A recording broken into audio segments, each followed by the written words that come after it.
all. It's good to be here. My name is, as you know, is John Archer. I'm a comedy magician. I tell you that all nice and early because you're all looking at me at the moment thinking he looks more like a builder.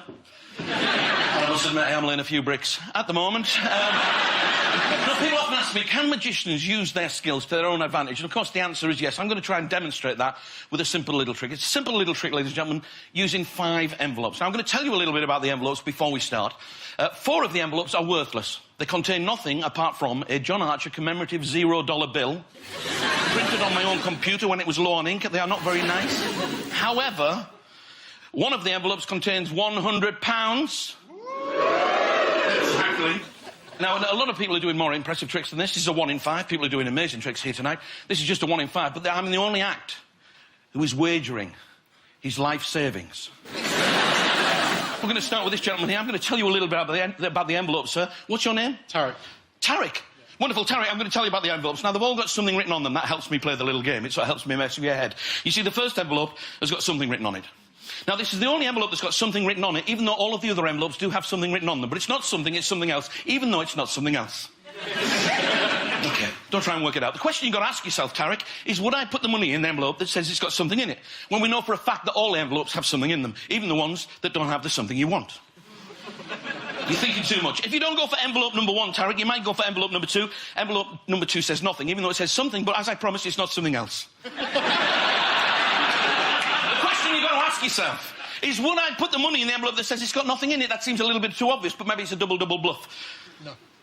These aren't really questions I'm looking for answers for, but thanks anyway, Tarek. When I read the script, I can't remember seeing your name so often, but thanks anyway.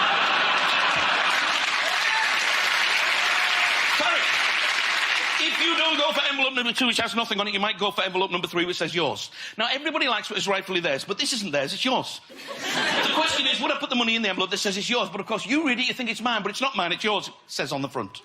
Now, if you don't go for envelope number 3 that says yours, you might go for envelope number 4, which says mine, and you will notice that mine is much bigger than yours. Get over it, it's genetics. The question is, would I put the money in the envelope that says it's mine? When obviously that would be the obvious place to put it, because you might read it and think it's yours, but it's not yours, because the other one was yours, so this must be mine. Maybe that's where the money is. Tarek, if you don't go for envelope number 4, you might go for the last envelope, envelope number 5. Envelope number 5 says sex. The question is, would I put the money in the envelope that says sex?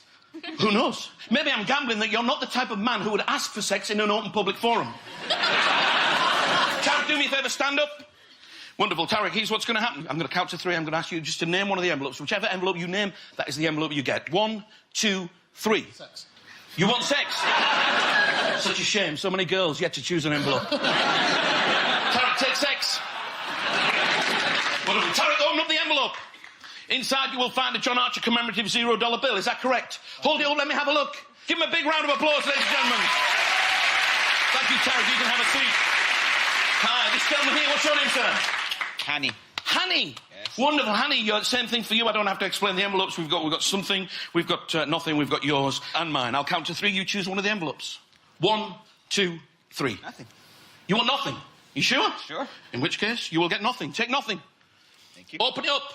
Hanny, inside you will find a John Archer commemorative $0 bill. Is that correct? Yep. Hold it up. Let me have a look. Yes! You can have a seat. Thank you very much. This lady here, hi, what's your name? Zara. Zara, wonderful Zara. Unfortunately, sex is gone. Not necessarily for you, but for me. But there are 3 envelopes left. We've got something, yours or mine. I'll count to 3. You're too keen. Shame sex is gone. 1, 2, 3. Yours. You want yours? Okay, take yours. Wonderful. Open it up. Have a look inside. Inside you will find a John Archer commemorative $0 bill. Is that correct? Yep. There it is. Give her a big round of applause, ladies and gentlemen. Thank you. You can have a seat. Leaves me with 2 envelopes. Let me see. This gentleman here, you look keen. Stand up, sir. You've got a choice now between something and mine. Again, I'm going to count to 3. I'm going to ask you to name one. But would you be surprised if I already knew the choice you were going to make? Have you made your mind up? Yes. Would I be correct to say that you are going to choose something? Yes. You see how easy this is? Even though I give you the choice, I can still tell you which one you're going to choose, but I'm going to give you the chance to do something that nobody else could do. I'm going to give you the chance, if you want to change your mind. Do you want to do that? No.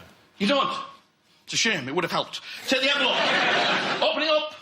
Inside you will find a John Archer commemorative $0 bill, is that correct? True. Nothing else in the envelope. Hold it on, show everybody. Give a big round of applause. Here it is.